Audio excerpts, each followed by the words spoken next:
Muy buenas tardes, aquí en TV Independiente tenemos el agrado, el privilegio de darles a conocer, como lo habíamos prometido, un gran hallazgo a cargo del arqueólogo Florentino García Cruz.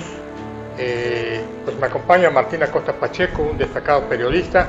Yo soy José Alonso Parrao y Martín le va a conocer una breve semblanza del arqueólogo Florentino García. Bueno, buenas tardes, auditorio. Una vez más, un gustazo estar con ustedes en este programa especial. Y como bien decía aquí mi compañero José Alonso Parrao, habíamos prometido una exclusiva de un hallazgo impresionante en la zona arqueológica de Santa Rosa Ixtampa, Campeche, y aquí estamos para cumplirles.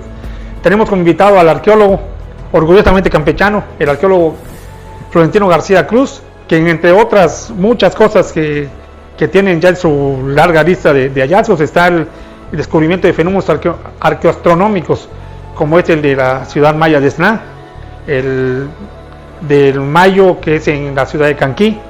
Todas son urbes prehispánicas, y entre otras muchas cosas que ha hallado en sus recorridos por la selva campechana. Se encuentra el descubrimiento de la zona arqueológica en Nazcán, que significa cerca del cielo, por la altura de sus estructuras monumentales, y el templo del Jaguar Balancú, en la región sur del estado, entre muchas otras cosas que su intuición y su espíritu de aventurero y ese amor que tiene por la profesión de la arqueología lo ha llevado a emprender. Bueno, pues tenemos con nosotros al arqueólogo Florentino García Cruz. Pues iniciamos la entrevista, Martín. Así es, adelante. Pues esto va con todo el afecto especial para la gente que nos sigue. Bueno, arqueólogo, bienvenido. ¿Qué tal? Un gusto, un placer estar contigo otra vez aquí. Muchas gracias, saludos a todos. Claro que sí, pues platícanos, ¿no?, de este importantísimo hallazgo que descubriste en la zona arqueológica de Santa Rosa Ixtampa. Bueno, para comenzar mi exposición en el próximo Congreso Internacional de Mayistas que se va a llevar a cabo en la universidad, el 31º Congreso que organiza la UAC, se va a llamar del Templo de la Serpiente Cien Pies al Templo de Cuculcán, un descubrimiento iconográfico arqueoastronómico.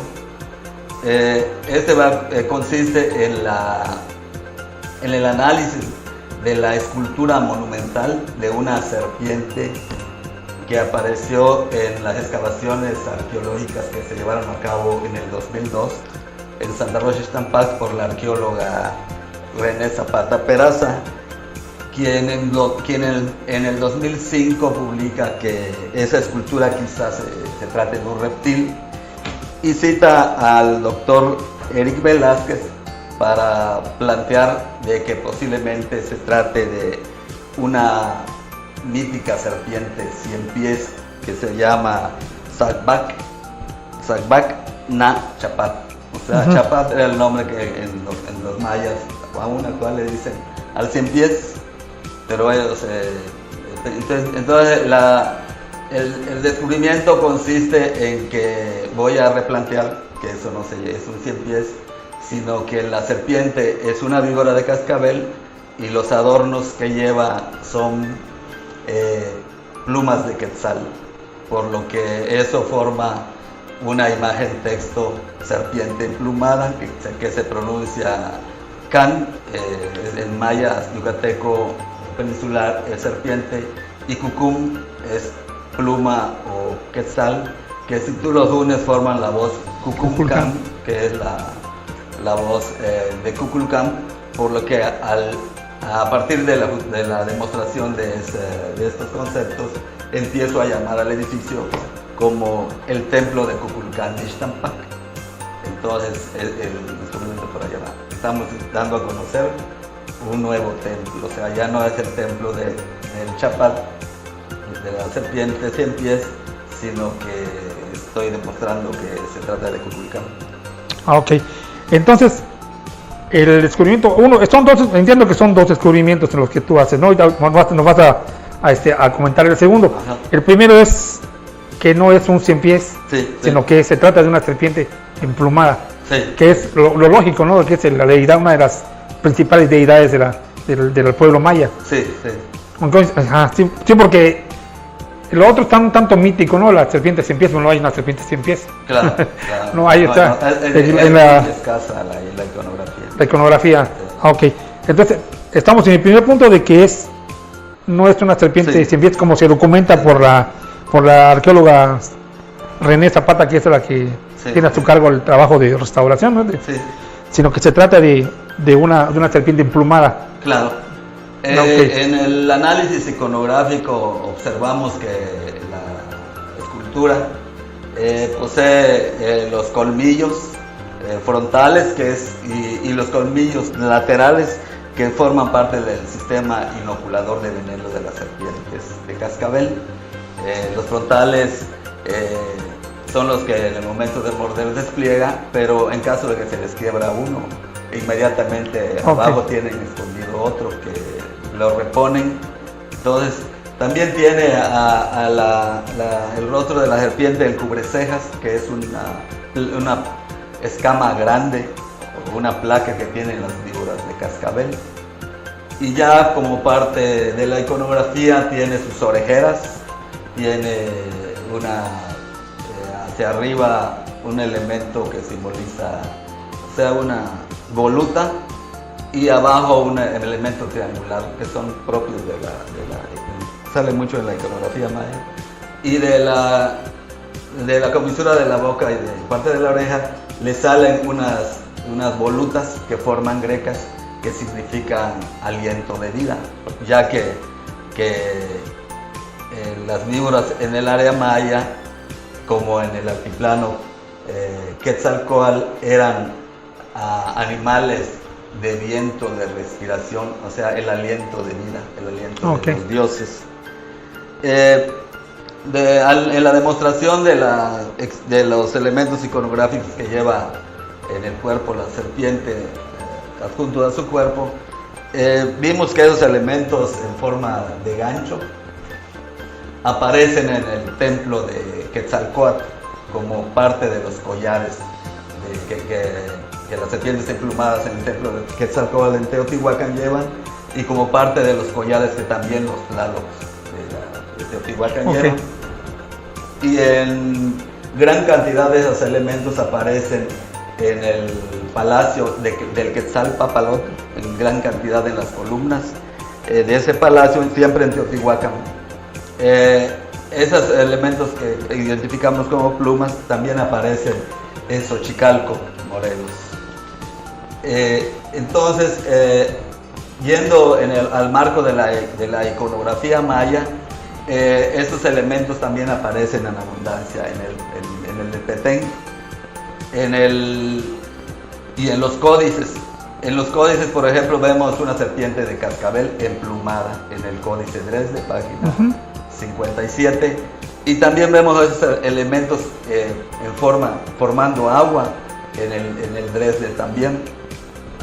Y en vasijas del Petén reporta Nicolás Helmut en sus trabajos que ha hecho, dibujos de vasijas donde esos elementos que identificamos como plumas de quetzal aparecen simbolizando agua del inframundo. Y aparecen también en las alas del ave mítica, el ave principal, una ave mítica, formando parte de las alas y como variante del glifo Yash. Esos elementos aparecen en la cabeza del ave mítica, en dibujos que presenta Nicolás Helmut,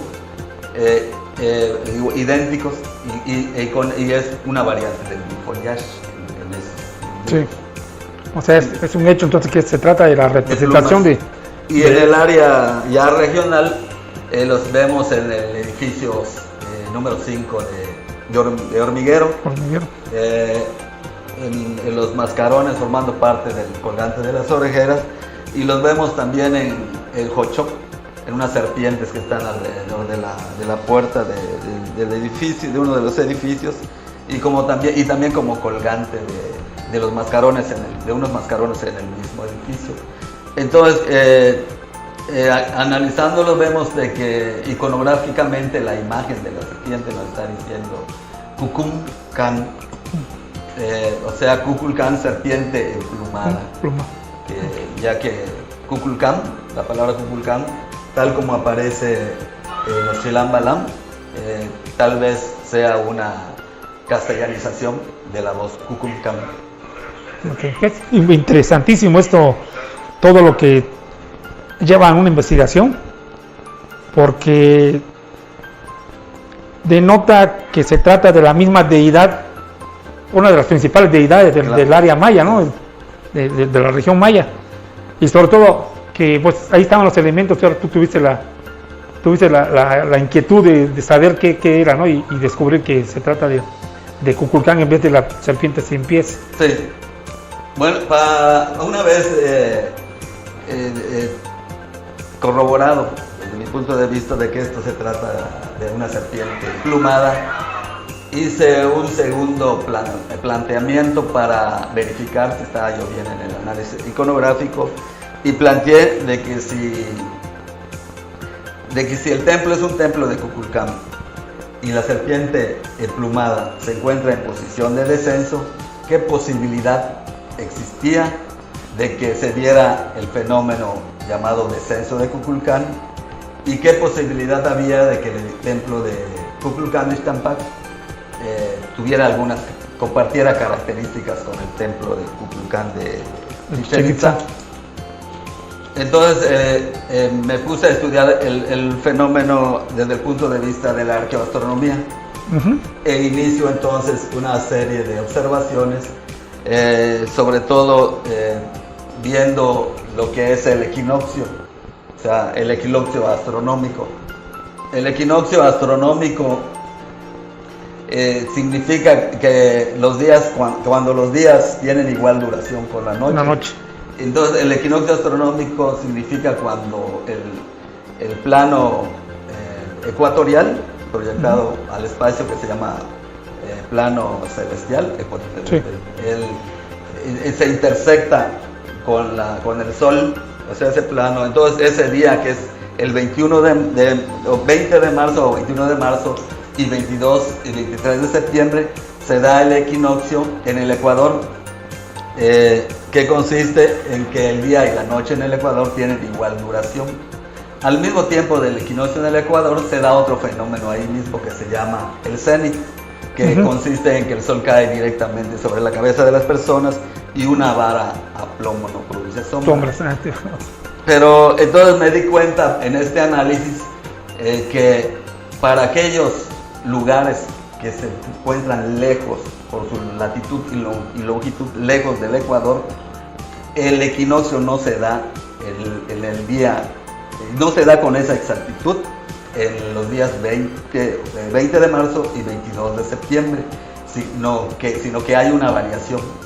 Entonces, colateralmente al estudio del descenso de Kukulcán en Ixtampa, tuve que estudiar el equinoccio regional.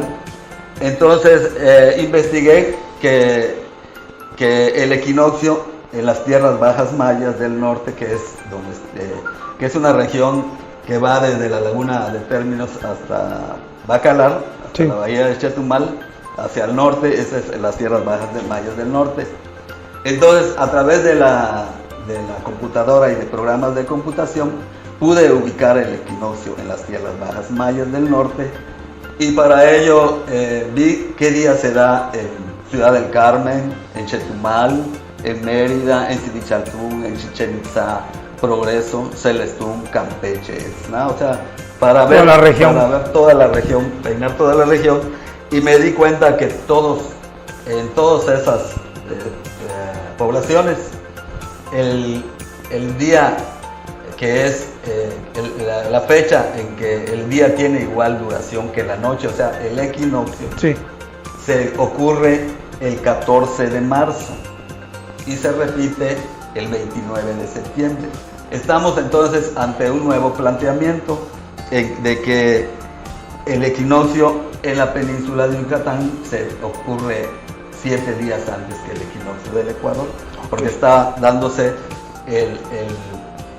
como dijimos, el 14 de marzo, 7 y 20 días antes del equinoccio de primavera del Ecuador, y sucede otra vez el 29 de noviembre,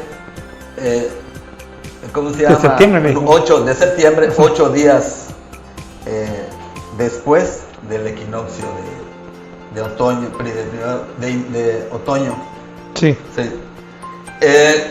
Al tener ya el equinoccio regional, me puse a observar entonces el estudio del equinoccio de Xtampac, y vi que en Xtampac el día 14 de marzo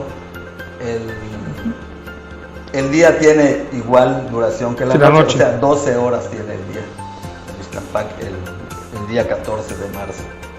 Bueno, y 12 horas también en Hopelchen. Entonces me puse a observar el edificio y vi que ese día el sol salió en un punto donde se une el templo de Kukulcán por la casa con boca de serpiente, ya que el templo de Kukulcán se encuentra adosado a la casa con boca de serpiente. Entonces ambos forman un eje, y ese día 14 de marzo vi que el sol sale a los 90 grados azimut. Y entonces ese día a las 15:57 de la tarde, 2 horas y cuarto antes de que el sol se oculte, en el cuerpo de la serpiente se empiezan a dibujar triángulos de sombra. Ok. ¿Sí? A las 15:57 se forman 2 pequeños bajos triángulos en el cuerpo de la serpiente, y a las 4:18 esos triángulos van creciendo y se empieza a formar un tercer triángulo. A las 4:32 ya se formaron los 3 triángulos y se empieza a formar un cuarto triángulo. Y a las 4:40 ya se encuentra formado 3 triángulos y medio, porque desgraciadamente, debido a lo alto de la vegetación en el lugar, ya no permite el paso de los rayos del sol. Serían 4 triángulos y medio, ¿no? ¿O 3? 3 triángulos y medio son los que se alcanzan a ver. Okay. Aunque en el proceso de estudio hay un proceso que comienza desde el 5 de marzo y termina, digamos, el 30 de marzo. El día 5 de marzo, lo único que se ve en el cuerpo de la serpiente son unos pequeños triángulos de luz en el sombreado cuerpo. Pero a medida que pasan los días hasta digamos el día 5 al día 7, día 8, día 9, esos triángulos van creciendo y van formando triángulos de sombra también, los triangulitos de luz. Entonces hay un momento que en el cuerpo de la serpiente se equilibran ambos triángulos. Hay 2 vértices, hay una especie de pantalla que tiene el cuerpo, hecho con piedras labradas puestas verticalmente, que tienen sus aristas.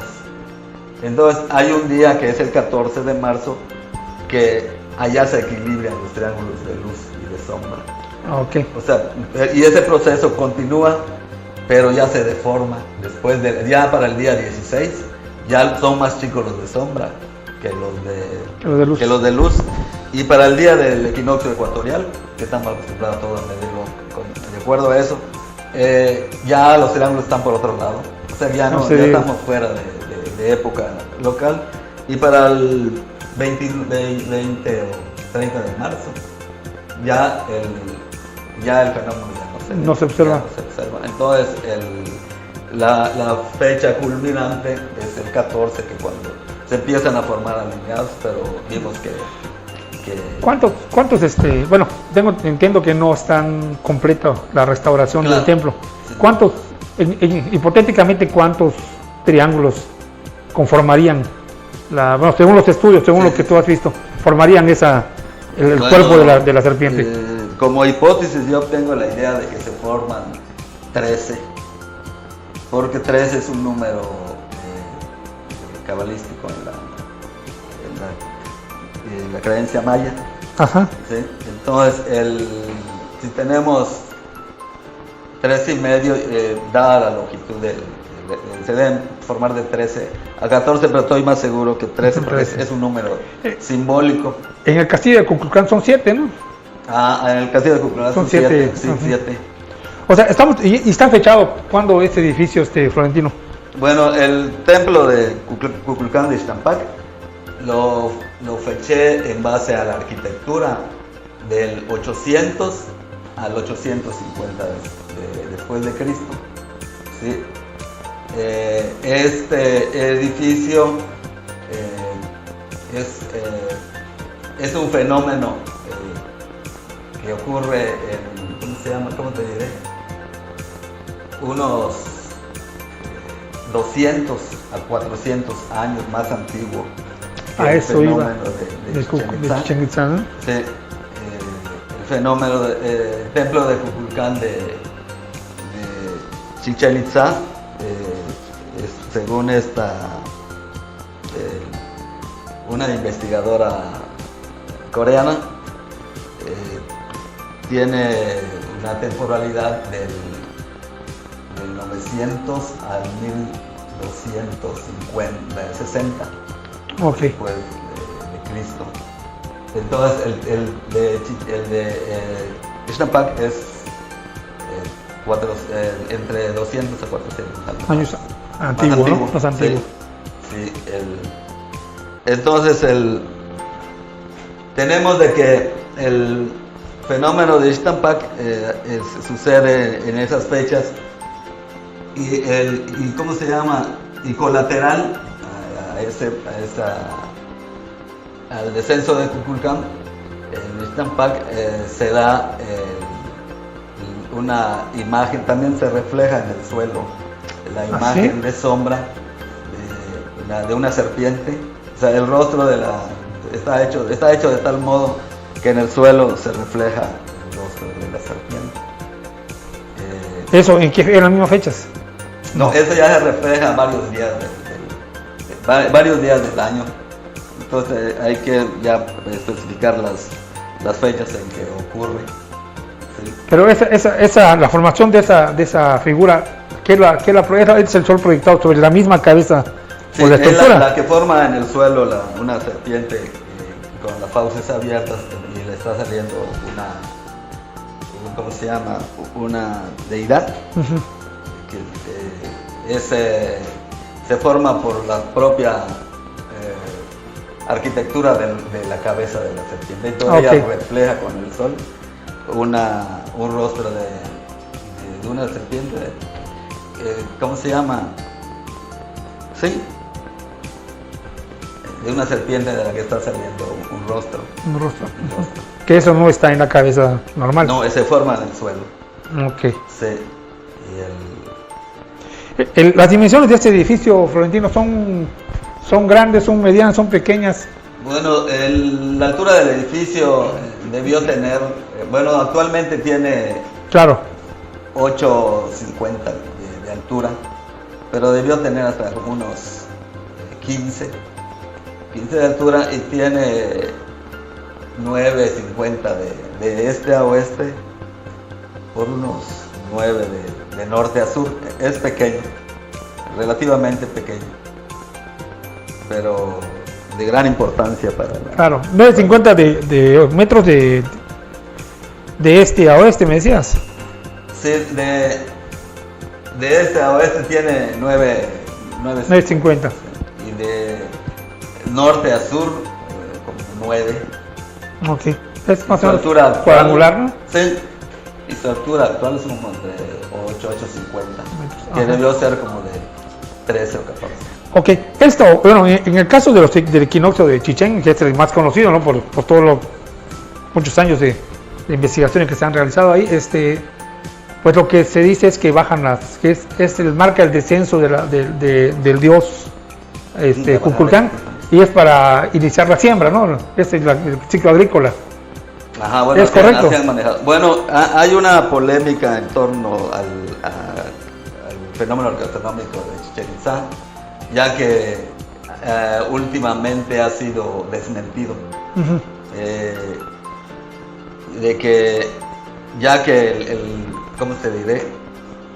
nos dice un autor, no sé si se llama, Iván Sprack, que el fenómeno arqueoastronómico de Chichén Itzá no existe, pero nosotros vemos que es obvio porque se ve. Entonces, claro. Él nos dice que no existe. Entonces hay lugares donde ya dice no existe, o sea, se está dando a conocer que no existe. Okay. Te preguntaba lo siguiente porque bueno. Ahora, pero sí, pero el fenómeno arqueoastronómico de Santa Rosa de Ixtampa, exactamente, estamos viendo que tiene ciertas coincidencias con el de Chichén Itzá. Solo que el de Santa Rosa de Ixtampa ocurre, digamos, los días, ¿cómo se llama?, que planteamos, y el de Chichén Itzá nos dice Iván Sprack que es un fenómeno que no se da en el equinoccio. Ok. Sí. La pregunta era enfocada a eso, bueno, tomando en cuenta lo que siempre se ha manejado, que es el que marca el inicio del ciclo agrícola, ¿no?, para los mayas.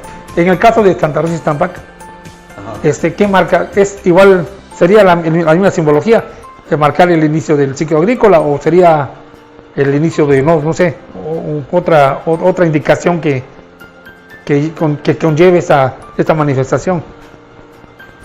Bueno, el significado del fenómeno arqueoastronómico de Santa Rosa de Ixtampa, que es la bajada de Cuculcán, el que le estamos dando es que nos está marcando el inicio de la temporada de siembras. Sería prácticamente similar a lo que se dice de Chichén, ¿no? Pues sí, el de Chichén, pues nos dicen de que la bajada de Cuculcán en Ixtampa, en Chichén, pues se han manejado tantas cosas que no. Pero el que sí estamos seguros que marca la temporada de siembras es el de Ixtampa. Ixtampa. Sí, es el fenómeno de Ixtampa es la combinación de ¿cómo se llama?, de un ser celestial, sí, claro, que es el Quetzal, con un ser terrenal que es la serpiente. La serpiente, Sí. La fusión. La fusión. Entonces baja a través de la montaña sagrada, representada por el cuerpo escalonado que tiene, para encontrarse con el dios del maíz, que es el que está en el suelo, que aparece en la boca de las serpientes, para llevarlo a un lugar donde hay agua y tierra fértil, ya que a unos 400 metros al norte del castillo, estructura está el cenote de Santa Rosa de Ixtampa, hay una aguada artificial, hicieron los mayas una aguada y le pusieron una plataforma de tierra a un lado. Entonces la interpretación que le doy es que la deidad baja a través de la montaña sagrada, formada por el basamento escalonado, claro, a la tierra para encontrarse con el dios del maíz y llevarlo a un lugar donde hay tierra fértil y agua, que está representado en ese caso por una aguada que hay allá a unos 800 metros, cuando mucho, o 400. No había que medirle para llevarlo a un lugar, para llevar al dios del maíz a una tierra, porque ahí abajo se encuentra con esa imagen donde está el rostro del dios del maíz. Sí. Sí, el Chichén Itzá, bueno, precisamente el fenómeno arqueoastronómico de Ixtampa, aunque es más antiguo, ya vimos que es de 200 a 400 metros más antiguos, guarda ciertas similitudes con el de Chichén. Por ejemplo, el fenómeno arqueoastronómico, claro, que aunque sea algunos investigadores han dicho de que es casual, y otros han descartado que ocurre en los equinoccios. El fenómeno de Ixtampak tiene un parecido al de Chichén Itzá porque en ambos desciende el serpiente. Con la diferencia de que es es primero el de Santa es Rosa más antiguo, el de Ixtampak. Santa Rosa Ixtampak, ¿no? Sí, entre 200 a 400 años más antiguo. Pero ambos tienen hacia el norte, ambos están orientados hacia el norte y en ambos existen fuentes de agua. En el caso de Ixtampak está la aguada y en el caso de la aguada artificial. Sí. Y en el caso de Chichén Itzá está el cenote sagrado. Entonces guardan similitudes. Ahora, el fenómeno gastronómico de Chichén Itzá no podemos negar su existencia. Existe. Claro. Lo que no sabemos a ciencia cierta qué días son sus fechas culminantes. Porque Iván Sprague y Sánchez Nava, investigadores de plantearon de que ocurre el de Chichén Itzá 5 días antes o 6 del equinoccio y 9 días después. Entonces, en ese lapso de tiempo se ve lo mismo, con la variante de que un día antes del equinoccio ecuatorial aparece un triángulo más y se ven 7 triángulos, porque primero se ven 6, 6, 6, y luego aparece un día antes del equinoccio ecuatorial un séptimo triángulo, lo que nos dicen ellos que eso no puede, con ello no se puede determinar ninguna fecha en el calendario, porque se ve en todo ese lapso. Y quizá hasta más. A diferencia, el de Ixtampak vimos de que se ve el 14 de marzo. Es preciso. Y se puede ver un día antes con una variación y un día después con una variación, pero para el día 16 ya los triángulos de sombra son pequeños. Sí. Se empiezan o sea, hay la fecha, y a salirse de la fecha precisa es la del 14 de septiembre, ¿no? De marzo, de marzo. 14 de marzo. 9 de septiembre. Okay. Sí, entonces la interpretación iconográfica que doy es de que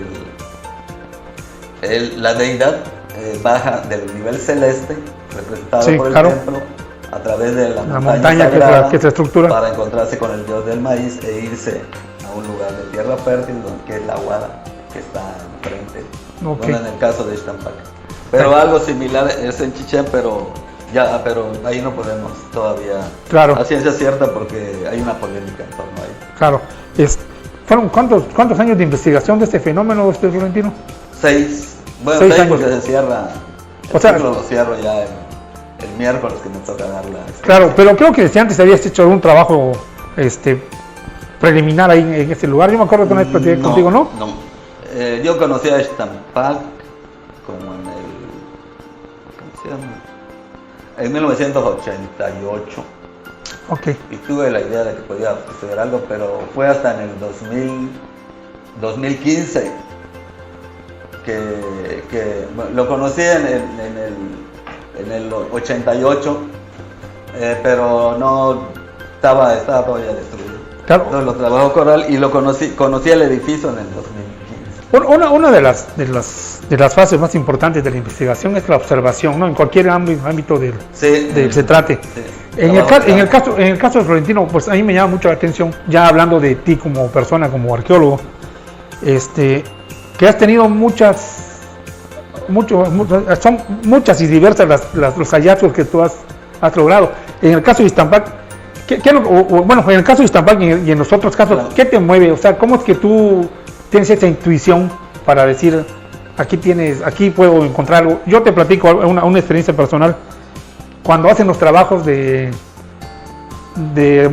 modernización o de reconstrucción del Zócalo de Campeche, que rompen el parque principal, los pisos, yo por algún motivo, incluso ahora sí que fue intuición total, supuse que iban a encontrar restos humanos. Y en ese entonces, yo trabajando para el diario Yucatán, se lo comenté al que era el coordinador del periódico, el licenciado Zuparrao, y me comentó, ¿tú crees? Digo, pues, y fui a verlo, y efectivamente, así como cosa de magia, fuimos a verlo, y ahí estaban los vestigios. Un cementerio. Dimos una nota que mucha gente quiso desmentir, pero finalmente, la verdad, como dice, siempre sale a flote, y fue aceptado que estaba el cementerio ahí. En el caso tuyo, o sea, esta intuición tú la tienes porque pues creo que a ti te apasiona la arqueología. ¿Cómo es que logras eso? ¿Cómo es que dices, aquí puede haber algo?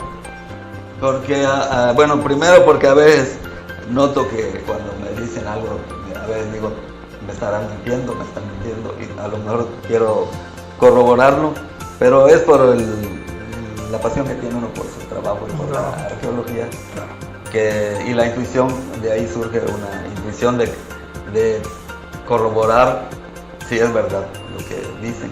Claro. De hecho, una de las características de la ciencia, de cualquier ciencia, es la comprobación.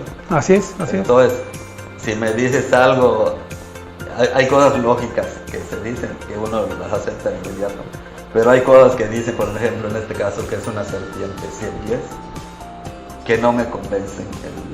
O sea, a la inteligencia humana no la convence. Sí. Entonces, queda uno en duda y plantea inmediatamente como reacción,